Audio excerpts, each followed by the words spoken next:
Good morning साथियों। आज के वीडियो में हम लोग गति के जो समीकरण गणितीय रूप से हम लोगों ने प्राप्त किया है, ग्राफीय रूप से कैसे प्राप्त किया जाए, ग्राफ के माध्यम से गति के तीनों समीकरणों को कैसे प्राप्त किया जाए, इसके बारे में चर्चा करेंगे। यह अति महत्वपूर्ण है साथियों। आइए हम चर्चा शुरू करते हैं कि ग्राफ के माध्यम से गति के समीकरणों को कैसे हम प्राप्त करें। ग्राफ यह समय वेग ग्राफ होगा। ग्राफ खींचना हमने देखा है, ग्राफ हम खींचना जान गए हैं। यह दो लाइनें होती हैं जो एक दूसरे को समकोण पर प्रतिच्छेदित करती हैं। ऊर्ध्वाधर जो लाइन होती है उसे अक्सर वाई डैश एक्सिस कहा जाता है और कटान बिंदु को ओ, और जो क्षैतिज लाइन होती है एक्स डैश एक्सिस कहलाती है। आइए यहाँ पर एक्स एक्सिस पर हम समय लेते हैं। यह समय है, समय जो टी सेकेंड में है, समय टी सेकेंड में समय है। और दूसरे एक्सिस पर हम वेग लेते हैं या वेग लेते हैं। साथियों, कल्पना कीजिए कोई वस्तु गतिशील है।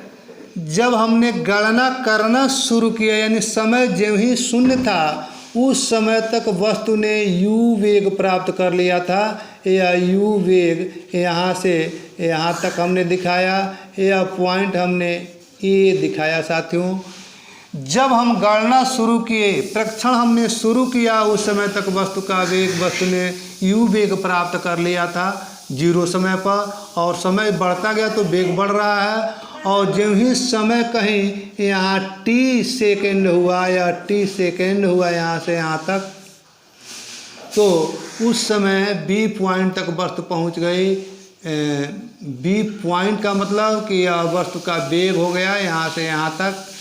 यह v वेग इसने प्राप्त कर लिया, यह v वेग प्राप्त कर लिया। देखिए, यह u प्रारंभिक वेग है और t सेकेंड बाद वस्तु का वेग v हो जाता है। यह हमने दिखाया। अब आइए ग्राफ को कैसे खींचें, कैसे ग्राफ प्लॉट करें, यह अति महत्वपूर्ण है। देखिए, समय 0 तो वेग u यानी ए पॉइंट दर्शा रहा है, u वेग को ए पॉइंट दर्शा रहा है, बिंदु ए दर्शा रहा है। अब समय मान लीजिए 1 सेकेंड, तो वेग बढ़ रहा है तो कहीं यहाँ लाइन होगी, जैसे कि यह लाइन क्षैतिज। यदि यह ग्राफ पेपर होता तो ऊर्ध्वाधर और क्षैतिज लाइनें होती, आसानी होता। एक पॉइंट हमको ऐसे मिलेगा, यहाँ पर पॉइंट मिलेगा।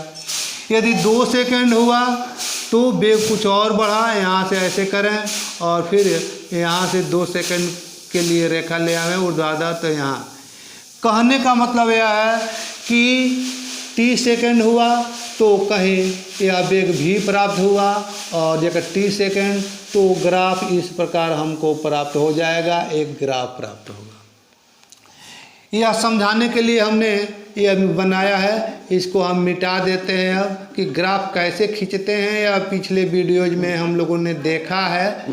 और यहाँ पर तो हमें गति का समीकरण प्राप्त करना है। यह समय वक्र है, यह वेग वक्र है। यह समय वेग वक्र जो प्राप्त हुआ, यह इस रूप में प्राप्त हुआ। अब हम B पॉइंट से लंब डालें इस वक्र पर, जो v वेग है वहाँ से लंब डालें, और t सेकेंड जहाँ है वहाँ से लंब डालें, या इस बिंदु से इस पर प्रक्षेप डालें, या इस बिंदु से हम, यह बिंदु मान लीजिए कि C है, C बिंदु है, मान लीजिए C बिंदु से लंब हमने डाला। इसको D कर देते हैं और यहाँ से अब हम A पॉइंट से काट लें आयत ऐसे, इसको E पॉइंट दिखाएं। साथियों, अब O से A तक u वेग, O से B तक यह v वेग है। त्वरण होता है वेग परिवर्तन और बटे लगा हुआ समय। पहले ही वेग u है और यहाँ से यहाँ भी है, वेग में कितना परिवर्तन हुआ यह हम निकाल सकते हैं। आप देखिए वैसे यह बी डी सी ओ एक आयत होगा, आयत को दो भागों में बांटा गया है। थोड़ा सा हम आपके जानकारी के लिए लिख दें कि यहाँ बी डी बराबर हो जाएगा ए ई बराबर हो जाएगा ओ सी, और ये सब टी के को डिनोट करेंगे, टी समय को दिखाएंगे, जितना यह उतना ही यह उतना ही यह। ठीक इसी प्रकार ओ ए बराबर सी ई, ओ ए बराबर सी ई हो जाएगा, और ओ बी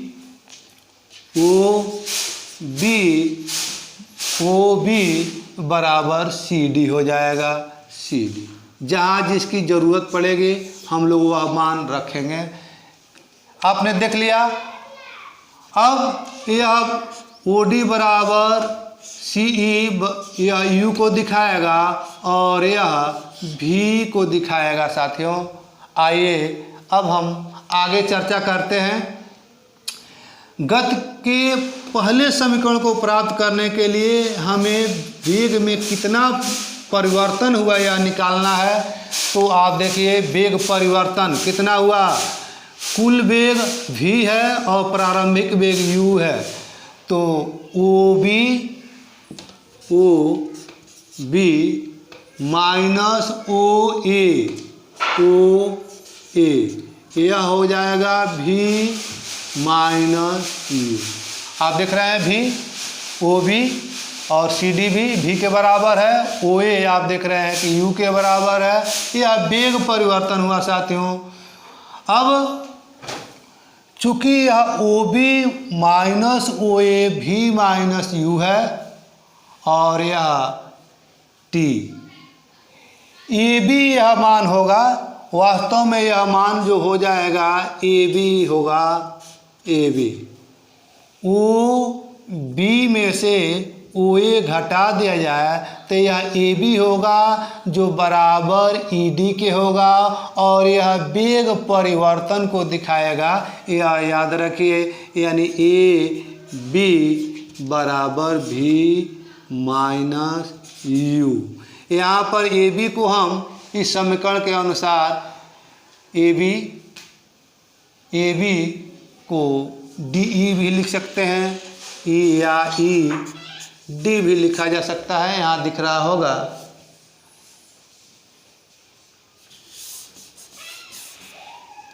ई डी बराबर ए बी बराबर भी माइनस यू। यहाँ दिखेगा, यहाँ संदेह था दिखने में इसलिए मैंने मिटा दिया। अब यह समय टी के लिए हम ए भी रख सकते हैं, ए बराबर टी।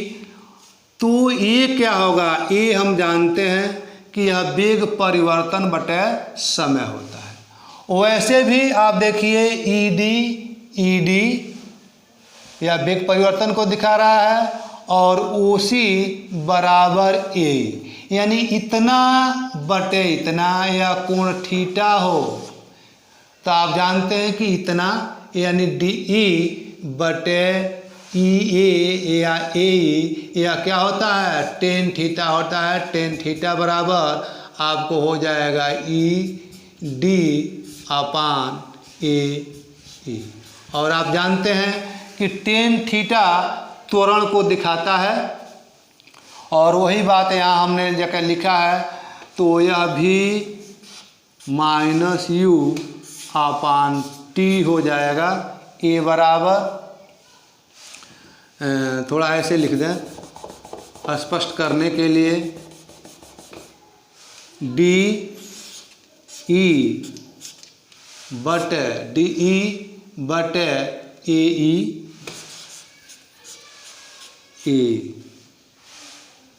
और यह बराबर हो जाएगा भी माइनस यू अपान टी। यहाँ से हम प्राप्त करें, टी से गुणा कर दें तो ए टी बराबर हो जाएगा v माइनस यू। समीकरण को हम अरेंज कर लें, u इधर निगेटिव है, इधर जाएगा पॉजिटिव हो जाएगा, v एक तरफ बच जाएगा, यानी v बराबर u को पहले लिख दें और प्लस ए टी।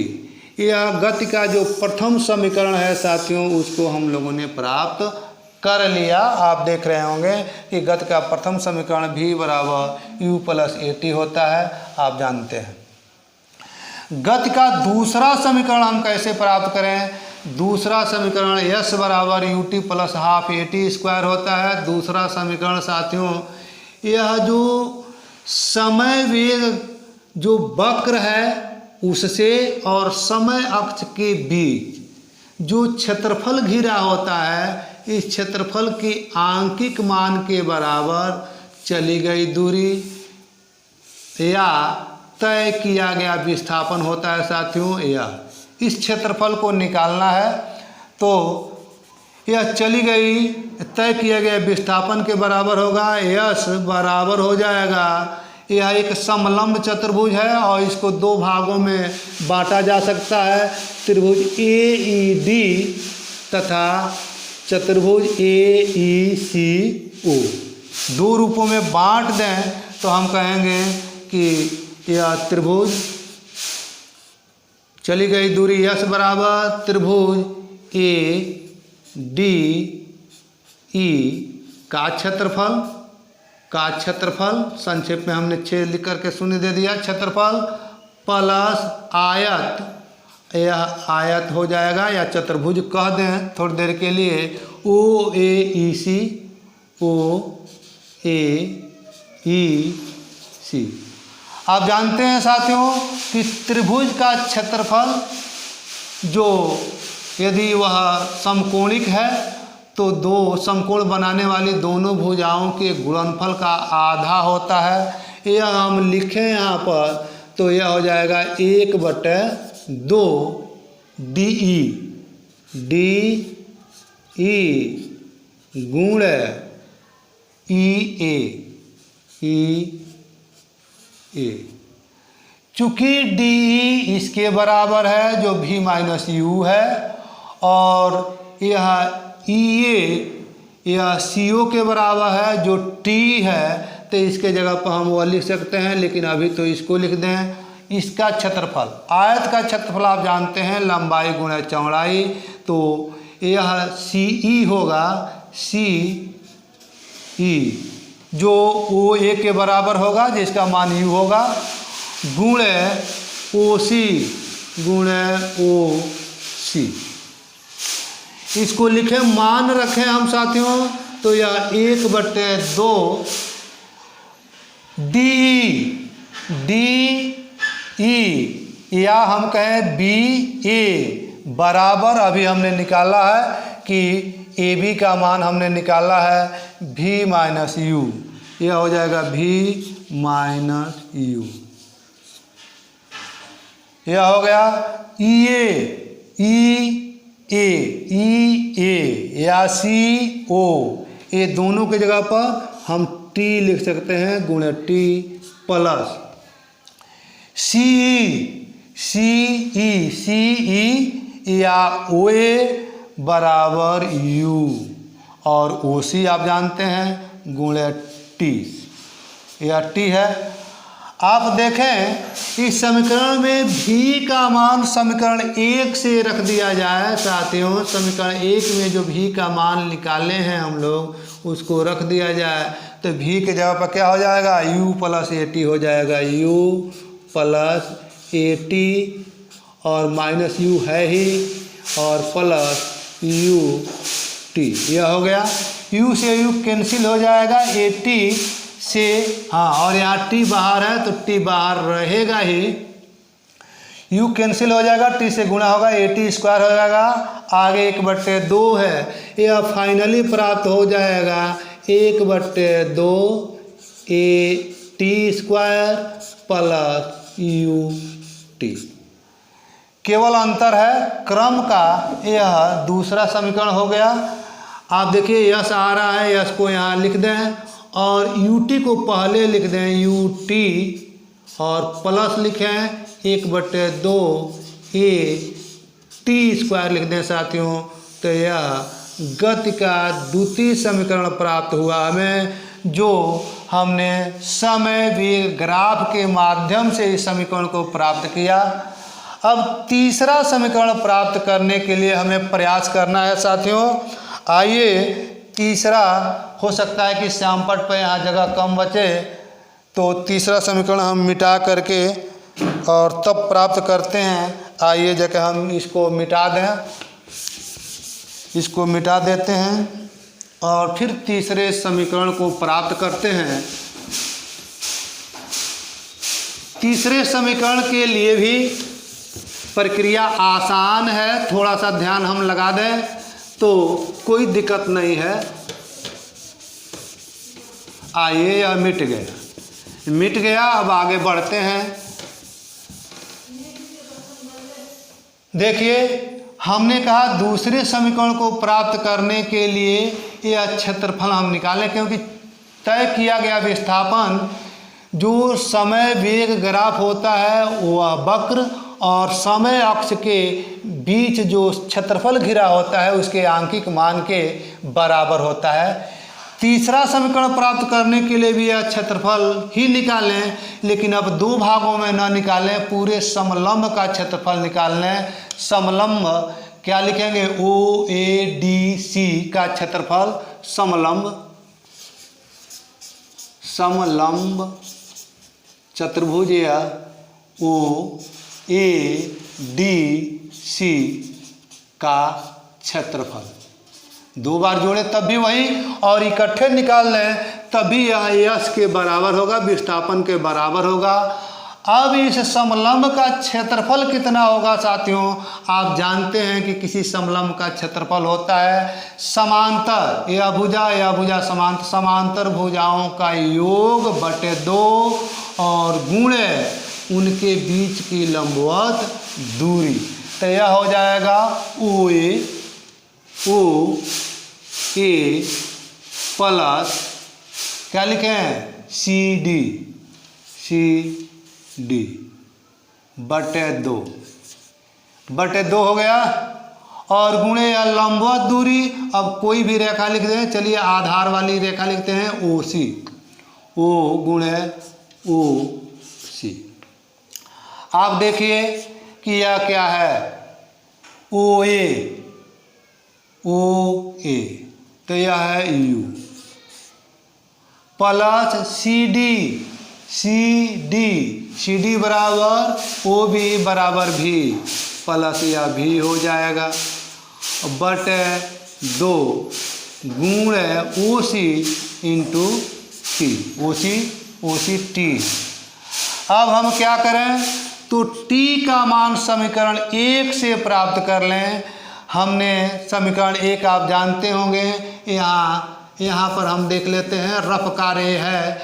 या हमने v बराबर u प्लस ए टी लिखा था, या ए टी बराबर v माइनस यू हो जाएगा, ए टी बराबर v माइनस यू, या t बराबर साथियों v माइनस यू अपान ए हो जाएगा। यह मान t के जगह पर हम रख दें तो यह हो जाएगा u प्लस v अपान 2 और इंटू या v minus you upon A.